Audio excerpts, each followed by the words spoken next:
자녀들을 양육할 때 회초리라는 걸 사용했어요. 집에 회초리 있는 분 있나요? 회초리로 맞고 자란 우리 친구들이 있나? 네, 네, 손 내려주시기 바랍니다. 그렇군요. 네. 잘못하면 종아리를 때리기도 하고 또 등짝을 때리기도 했습니다. 그렇게 하는 이유는 잘못에 대해서 깨닫고 다시 그 잘못을 저지르지 않도록 하려는 목적으로. 회초리를 든다는 건 최대한 감정이 섞이지 않도록 하려는 그런 목적이 있어요. 그래서 교육을 하려고 선택한 방식. 그게 이제 종아리 때리기예요. 종아리 때리려면 종아리 걷어이죠. 그러면 열불 나는 거 참아야 되잖아요. 회초리라는 걸 써야 되잖아요. 몽둥이를 갖고 종아리 때릴 수는 없어요. 종아리를 붙잡아야 돼요. 그 시간 동안 때리는 사람과 맞는 사람이 서로 감정 조절을 해요. 옷을 치켜 올리면서 내가 왜 맞아야 되지를 생각하잖아요. 그런데 나이가 좀 들고 나더니 이제 고등학생이 딱 돼서 종아리를 때리려는 회초리를 한 손으로 딱 잡는 거예요. 경험해 보셨어요? 때리려는 분과 맞으려는 자 사이에 이런 현상. 이거 안 놔? 이게 당황스러운 거예요. 이 교육의 효과를 위해서 이걸 쓰는데 지금 이걸 잡았단 말이죠. 이 당황스러운 이런 일을 당해서 황당한 거는 누구냐면 이 회초리 자루를 잡은 사람이에요. 이거 뭐지? 지금 내가 뭐를 하려고 그러는데 지금 왜 이걸 막고 있지? 이렇게 되는 거죠. 교육을 하려고 회초리를 들었는데 그걸 잡았어요. 무슨 뜻이에요? 교육 안 받겠다는 거잖아요. 이렇게 나오면 어떻게 할 거예요, 여러분? 겪으신 분들도 있을 거고 그 과정을 한번 딱 겪으면 그 다음에 회초리 못 듭니다. 그죠? 이 방식으로 이제는 교육을 받지 않겠습니다. 이런 얘기거든요, 아이들이. 예수님을 믿게 되면 알게 되는 비밀이 있어요. 그것은 예수 믿으면 무엇이 있다는 것과 환란이 있다는 것, 그리고 그 환란의 이유를 알게 된다는 겁니다. 하나님께서 그동안 내가 의지했던 것들을 그만두고 하나님만 의지하게 하려고 환란을 사용하신다는 걸 알게 됩니다. 그 환란이 뭐냐? 그 회초리예요. 환란을 회초리로 사용을 하셔. 그래서 예수님을 믿으면서 환란이 일어나는 것에 대해서 힘들어하지만 불신자들이 생각하는, 불신자들이 환란 없이 그렇게 사는 것에 대해서 신자인 우리가 환란을 당하면서 부러워하지는 않아요. 환란 때문에 하나님께 불평이 나오지 않아요. 왜 나한테 이런 일이 일어나는 걸까? 왜 나만 어려운 길을 가는 걸까? 믿지 않는 저 친구는 환란이 없이 잘만 살아가는데, 이러면서 하나님께 불평하고 하나님을 등진다면 오늘 본문에 유다 백성들과 똑같아집니다. 그러지 말고 하나님께 묻고 답을 얻어야 돼요. 그분이 회초리를 드신 거거든요. 그분이 문제를 내셨기 때문에 그래요. 그런데 다른 데서 답을 찾고 다른 것을 의지하고 하나님께 묻지 않는다면 문제를 풀 수 있는 길은 없어요. 계속 꼬여요. 그러면 신앙생활이 가면 갈수록 첩첩산중해요. 계속 괴로워요. 왜냐하면 하나님의 회초리는 계속 사용되기 때문에 그래요. 오늘 본문의 남유다 백성들은 하나님께 묻지 않았어요. 하나님이 사용하신 그 회초리인데 묻지 않았어요. 묻지 않고 하나님이 사용하신 회초리를 손으로 잡아버렸어요. 한마디로 교육을 받지 않겠다고 이렇게 선언해 버린 거예요. 이럴 때 하나님이 어떻게 하셨을 것 같습니까? 하나님은 여러분들이 그 회초리 하지 마세요. 회초리는 안 맞겠어요. 하고 손으로 잡았을 때 하나님 어떻게 하실 것 같아요? 하나님은 잡은 손을 놓을 때까지 기다리시겠다고 합니다. 그래서 이렇게 말씀하셔요. 그러나 여호와께서 기다리시나니. 안 받겠다고? 그러면 내가 기다릴게요. 계속. 그 손은 놓지 않으세요. 하나님은 절대로 회초리를 놓지 않으세요. 우리는 그걸 놓습니다. 그런데 하나님은 놓지 않으세요. 오늘 우리는 환난이라는 회초리로 우리를 자라게 하시는 하나님의 마음을 모르고 그 환난의 회초리를 맞지 않겠다고 요리조리 피하면서 꾀를 내는 우리를 향해서 여전히 내가 기다릴게. 내가 기다릴게. 기다리신다고 말씀하시는 하나님의 음성을 오늘 들으시기를 바랍니다. 1절, 2절 말씀을 보세요. 여호와께서 이르시되 패역한 자식들은 화 있을진저 그들이 계교를 베푸나 나로 말미암지 않고 맹약을 맺으나 나의 영으로 말미암지 아니하며 죄에 죄를 더하도다. 그들이 바로의 세력 안에서 스스로 강하려 하며 애굽의 그늘에 피하려 하여 애굽으로 내려갔으되 나의 입에 묻지 아니하였도다. 이렇게 말씀하고 있어요. 유다 백성들은 아수르의 위협에 대해서 먼저 하나님께 어떻게 해야 할지를 묻지 않고 애굽으로 내려가요. 쪼로록 내려가서 동맹을 맺고 계획을 세웠어요. 애굽은 남쪽에 있고 아수르는 북쪽에서 내려왔잖아요. 하나님은 이것을 죄라고 말씀하셔요. 31장 1절에 보니까 바로 그 뒷장이에요. 1절에 애굽으로 내려가는 자들에 대해서 이렇게 말씀을 하고 있어요. 왜 그리 내려가느냐? 그들은 말을 의지하며 병거의 많음과 마병의 힘이 강함을 의지하고 이스라엘의 거룩하신 이를 앙모하지 아니하며 여호와를 구하지 않는 것. 이렇게 얘기하죠. 누구와 관련되는 거예요? 애굽으로 내려간다는 것. 하나님은 나는 원하지 않아요. 네, 하나님 바라지 않습니다. 저는. 지금 이거예요. 하나님을 구하지 않는다는 거예요. 그렇기 때문에 이런 결정을 내린 유다에 대해서 이사야 선지자는 3절에 애굽의 그늘의 피함이 너희의 수욕이 될 것이다. 수치 모욕이 될 것이라는 거예요. 하나님은 아시는데 지금 그리로 피한 유다 백성은 몰라요. 지금 여러분과 저는 앞일을 몰라요. 그죠? 근데 하나님은 알고 계셔요. 그래서 하나님은 항상 선한 것을 우리한테 주신다는 거예요. 우리는 모르고 그 길을 가는 거고 하나님은 아시고 우리한테 열어주시는 거고 그 손을 붙잡을 때만 우리가 그 길을 살얼음판처럼 가지 않을 수 있는 거죠.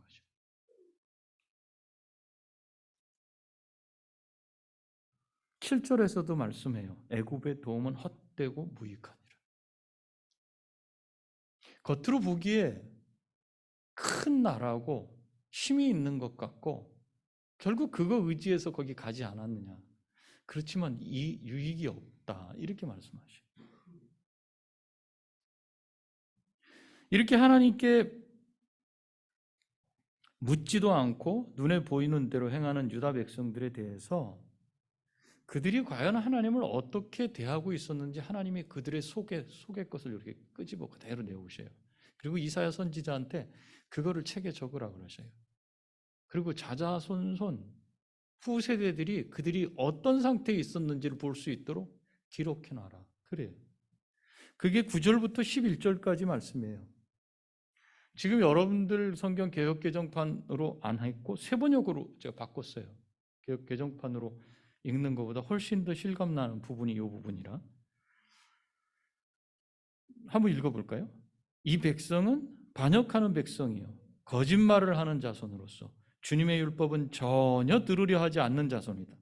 선견자들에게 이르기를 미리 앞일을 내다보지 말아라 하며 예언자들에게 이르기를 우리에게 사실을 예언하지 말아라. 우리를 격려하는 말이나 하여라. 가상현실을 예언하여라. 그 길에서 떠나거라. 그 길에서 벗어나거라. 이스라엘의 거룩하신 분 이야기는 우리 앞에서 제발 그쳐라 하고 말한다. 듣기에도 조금 신자야 아니야 이런 느낌이 들 정도죠. 그죠? 좀 많이 나갔죠. 그죠? 만약 여러분들이 자녀들이 집에서 이렇게 그대로 말한다 그러면 여러분들이 어떻게 하겠어요? 그래 알았어. 뭐 자유니까 이렇게 말하겠어요? 좀 해도 좀 너무하지 않았나 이런 생각을 할 수 있어요. 이거 완전한 불신앙임을 알 수 있어요.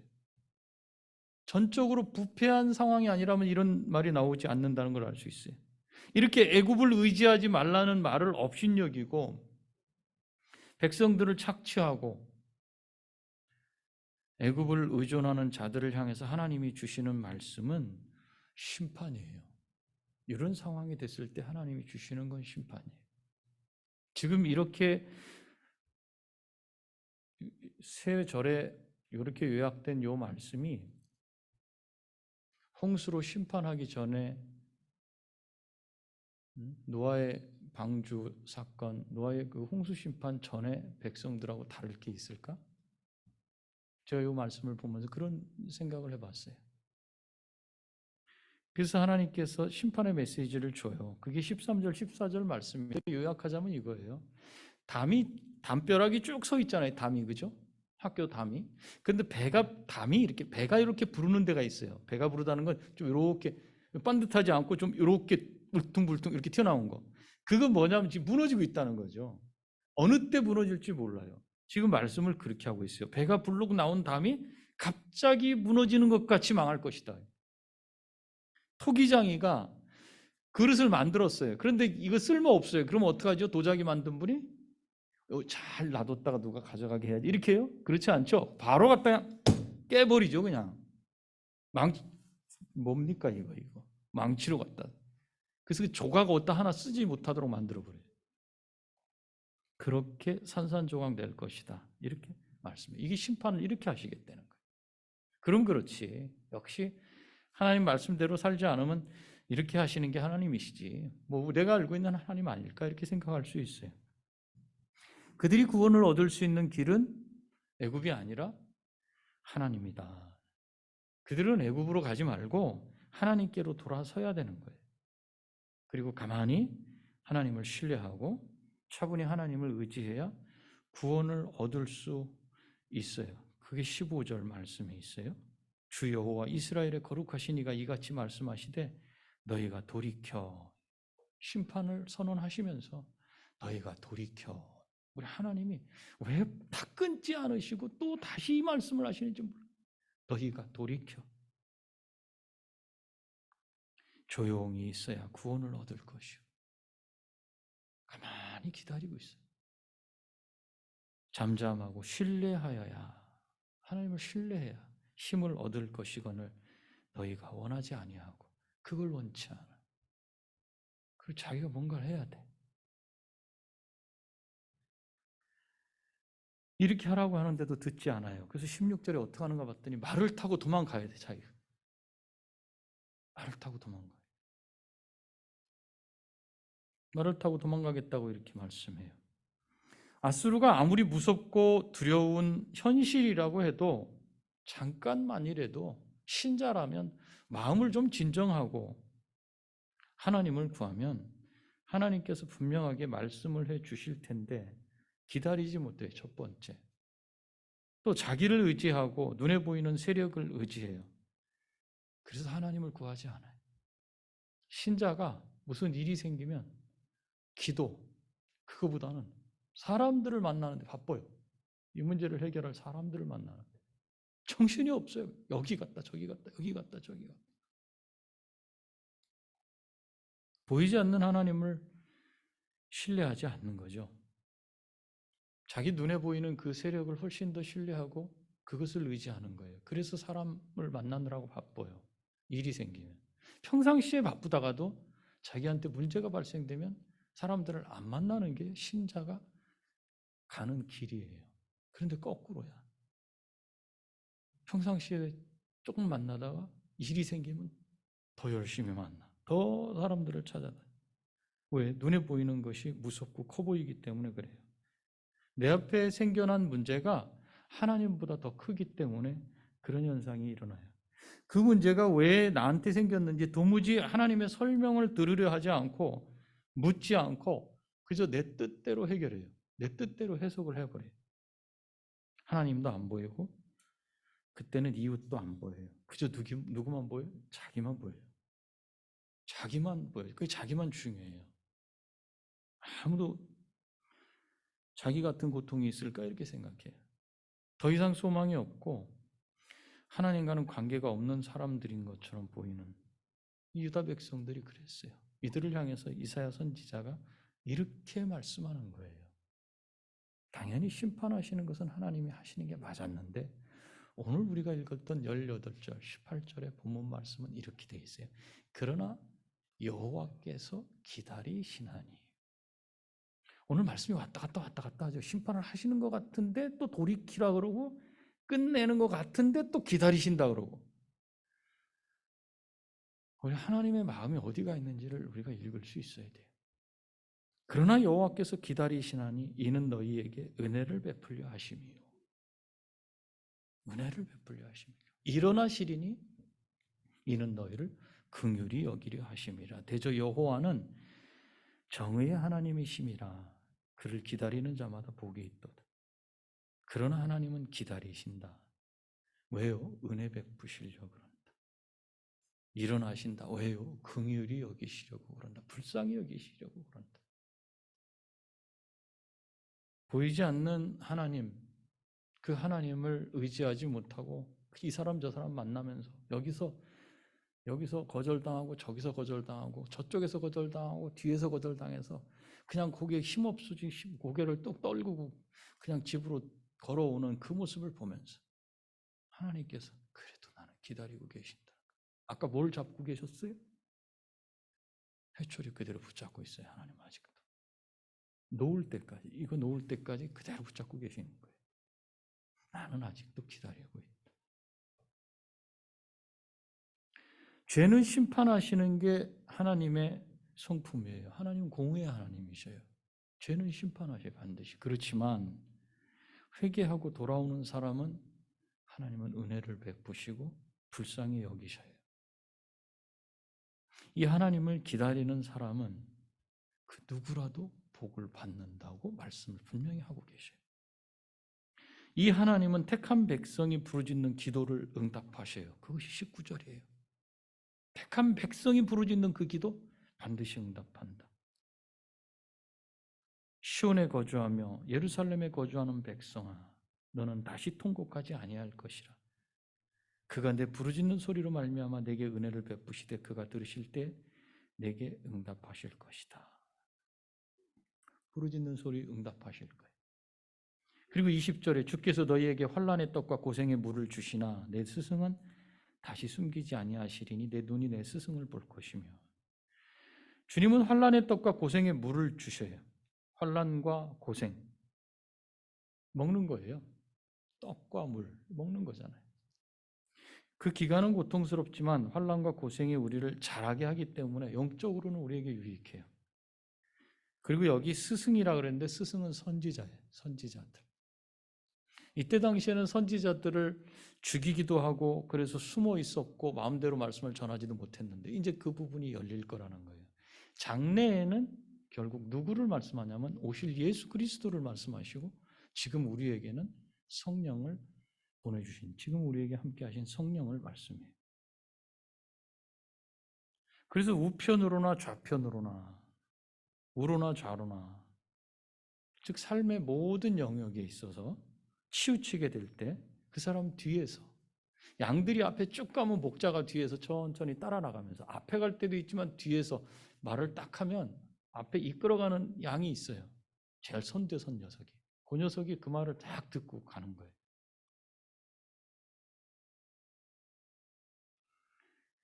그래서 좌로나 우로나 치우치게 될 때는 그 사람의 뒤에서 목자가 양을 향해 외치듯이 이게 바른 길이다. 이게 바른 길이다. 너희는 이리로 가라. 이 말씀을 듣고 살게 될 거라는 거예요.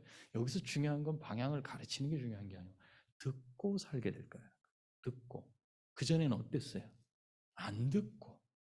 듣지 않았어요. 그냥 자기 뜻대로 살았어요. 근데 이제는 듣고 살게 될 거라는 걸 말씀해요. 오늘 우리에게도 말씀이 주어져 있어요. 그 말씀을 머리로만 알고 있다면 삶의 현장에서 일어나는 문제 앞에서 우리도 역시 애굽을 찾을 수밖에 없을 거예요. 머리로만 알고 있다면. 하나님은 보이지 않으셔요. 여러분이 예수 그리스도를 믿어온 그 시간부터 지금까지 그분을 봐서 믿는 분은 없을 거예요. 보이지 않아요. 수없이 우리의 살아가는 삶의 현장에서 얼마나 많이 자주 애굽으로 갔었던가. 만약에 머리로만 하나님을 아는 지식을 갖고 있다면 애굽을 찾을 수밖에 없어요. 그렇잖아요. 당장에 큰일이 닥치면 우린 둘 중에 한 가지 반응을 보일 거예요.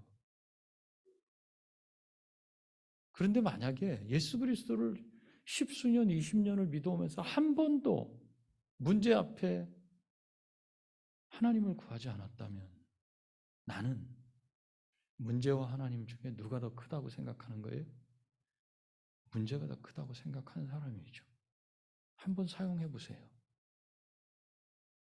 막 회초리 손잡이를 잡고 계신 그 주님 앞에 한번 놔보세요. 놓고 그분 앞에 가보세요.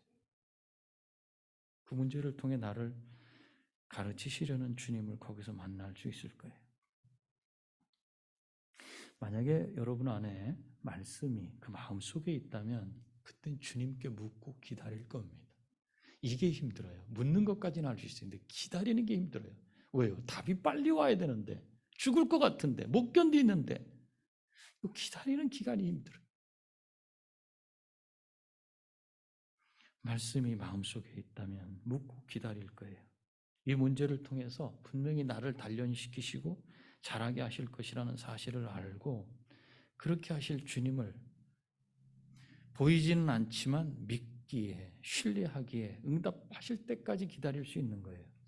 오늘도 여전히 하나님 말씀은 살아계셔서 나를 살리고 자라게 하시는 생명의 말씀이 되는 줄 믿습니다. 아멘.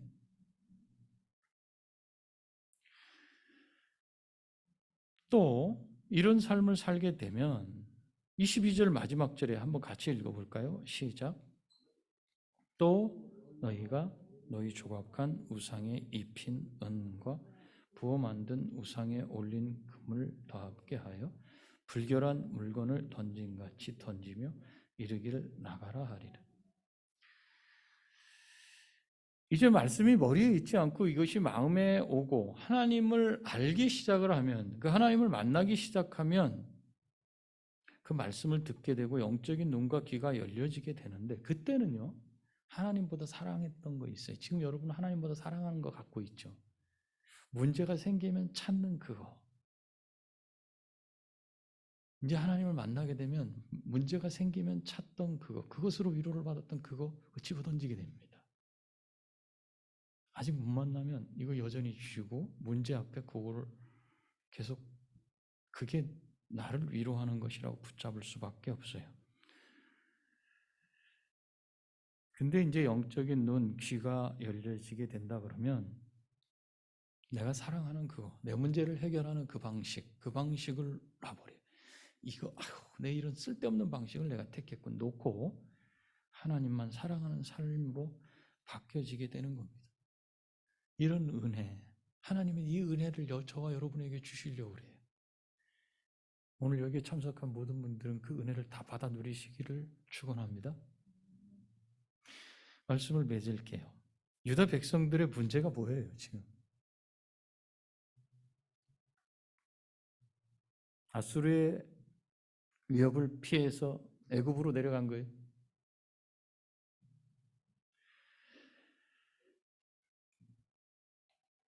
이게 눈에 보이는 현실이에요. 애굽으로 내려갔어요. 아수르가 유대 민족을 하나님께로 돌아서게 하려고 하나님이 사용하시는 회초리였음을 이 사람들은 알지 못했어요. 어떻게 했어요? 회초리를 잡아버렸어요. 그냥. 놔야지 종아리를 때릴 거 아니에요. 이거 잡아버렸어요. 이 유다 백성들, 오늘 30장에 나오는 이 유다 백성들, 이들의 이 문제는 회초리를 손으로 잡은 것에 있어요. 하나님의 일하심을 자기가 막으려고 했던 것이 문제였어요. 하나님이 저와 여러분을 다스리는 방식이 있는데 그 방식을 꼭 내가 원하는 방식으로만 해달라고 요청을 해요. 그 방식으로는 안 해주셔요. 왜요? 가장 잘 아시는 분이 하나님이시기 때문에. 하나님의 방식으로 우리를 다스려요. 그래서 은혜를 베푸시고 긍휼을 베푸시기를 원해요. 그런데 나는 그 회초리를 꼭 붙잡는단 말이에요. 지금 유다 백성의 문제는 그 회초리를 붙잡고 하나님의 일하심을 막아버렸어요. 그냥 중단이 됐어요. 그래서 하나님을 의지하지 않고 애굽을 의지한 것에 있어요. 의지하는 대상이 바뀌었다는 거예요. 그런데 이런 유다 백성들이 하나님과 관계하는 모습을 우리가 봤어요. 노아 시대와 같았어요. 모두 다 심판받아 마땅한 상태에 있었어요. 어땠어요? 하나님 말씀 듣기 싫어해요. 하나님의 이름도 말하기 싫어해요. 요즘 같은 시대인 것 같아요. 어디 가서 하나님 한자도 예수님의 예자도 잘 꺼내려고 하지 않는.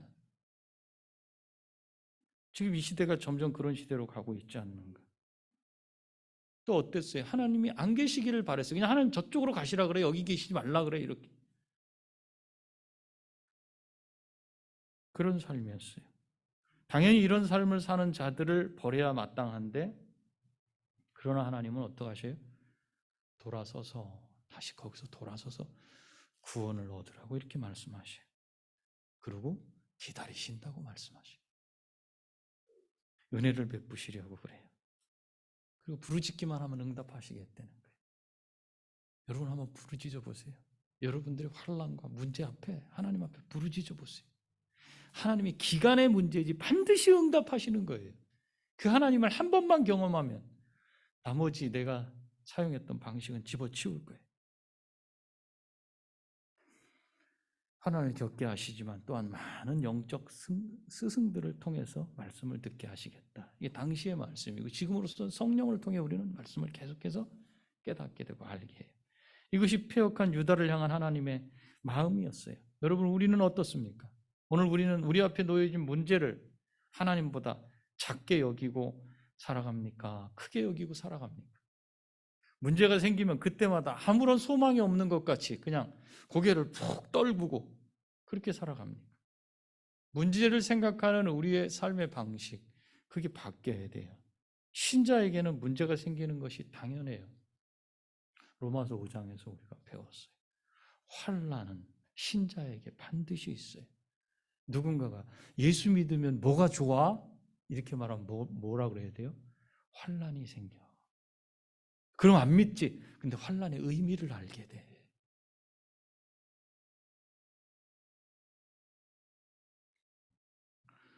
신자에게는 문제가 생기는 것이 당연한데 그런데 문제보다 하나님이 크셔요. 그 문제 해결을 위해서 내가 뭔가를 하려고 하지 말고 하나님께 기도하면서 기다리면 하나님이 응답하신다고 말씀해요. 내가 하는 건 기다리는 거예요. 기다리는 거예요. 가만히. 그래서 문제는 문제가 아니라 하나님께서 나를 단련시키려고 사용하시는 하나님의 회초리다. 하나님의 도구다. 하나님의 나를 향한 마음은 은혜를 베풀어 주시고 긍휼을 베풀어 주시는 것이다. 그리고 부르짖음을 듣기 원하신다. 내가 어떤 길로 가야 할지를 항상 내 뒤에서 말씀해 주신다. 내 귀가 들릴 것이냐? 과연 들리느냐? 들어왔느냐에 따라서 내 삶의 방향이 달려진다는 거예요. 말씀을 듣고 나는 듣기만 하면 돼요. 그리고 그 말씀대로 가기만 하면 돼요. 그럴 때 우리에게 일어나는 문제는 하나님의 백성인 나를 자라게 하시는 하나님이 쓰시는 도구임을 생각하고 이 유다 백성처럼 이집트로 갔다 저기로 갔다 그렇게 하지 않고 가만히 그 회초리를 하나님 사용하십시오. 나를 다스려 주시옵소서. 이럴 때 느끼는 그 주님의 평안, 주님이 주신 그 평안, 그것이 우리 삼본 무지개 교회 성도들에게 다 있기를 축원합니다. 기도하십시다. 이 시간 기도할 때는 주님 저도 하나님이 쓰시는 회초리 손으로 잡지 말고 하나님을 신뢰하고 주님이 나를 교육하시는 거, 그 교육 내가 받게 하시고 잠잠히 주님의 은혜를 구하게 좀 해주십시오. 뭘 어떻게 하지도 못하면서 얼마나 많이 내 스스로 해결해 보려고 이리 뛰고 저리 뛰고 머리가 터질 것 같은 그런 삶을 살았습니까? 그 이집트 의지하면 그 속에 아무것도 없는 그런 나라 주님이 아시고 주님을 의지하라 그러는데도 주님 손 안 잡고 얼마나 여기저기 다녔습니까? 주님, 나를 용서하시고 이제는 하나님만 신뢰하게 해주십시오. 지금 생긴 그 문제 지금부터 주님 앞에 내놓고 가만히 기도할 때 주님 응답하신다고 하셨사오니 주님의 약속 믿고 내가 기도하겠습니다. 이 고백할게요. 기도하겠습니다.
좋으신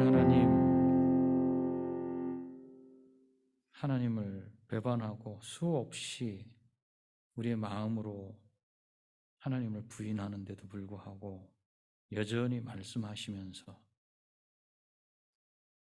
그 회초리 안 맞겠다고 붙잡은 그 손 무력으로 더 강한 힘으로 그 회초리를 뺏지 않으시고 기다리시는 주님, 이 시간 우리가 주의 말씀을 들었습니다. 우리의 마음이 주님을 즐거워하여 주님을 맞이하게 하시고 주님을 인정하고 신뢰하게 하셔서 우리에게 닥쳐진 문제를 내 힘으로 해결하지 아니하고 주님께 맡길 수 있도록 우리의 마음을 좀 다스려 주시옵소서. 일평생 주님을 의지하지 못하고 믿지 못하고 자기를 의지해온 그 삶에서 돌아서서 왕이신 하나님을 의지하는 그 삶으로 우리가 바뀌어지도록 허락하시고 문제보다 크신 하나님을 삶의 현장에서 만나서 주님 주시는 은혜와 긍휼을 경험할 수 있도록 역사하여 주시옵소서. 예수님의 거룩하신 이름으로 기도합니다. 아멘.